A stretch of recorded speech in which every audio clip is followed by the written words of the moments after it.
मी देसाईगंज तालुक्याच्या कोंढाळा येथील रहिवासी आहे.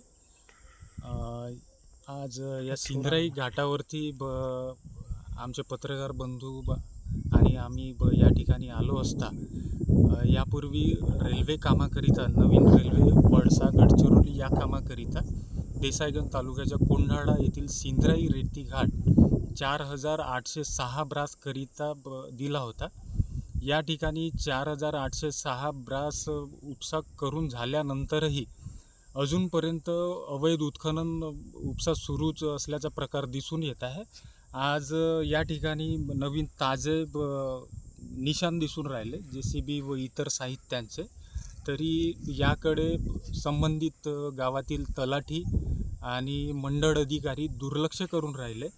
याच्यापूर्वी पण आम्ही गावातील उपसरपंच गजाननजी सेलोटे यांच्यासोबत पाहणीकरिता आलो होतो.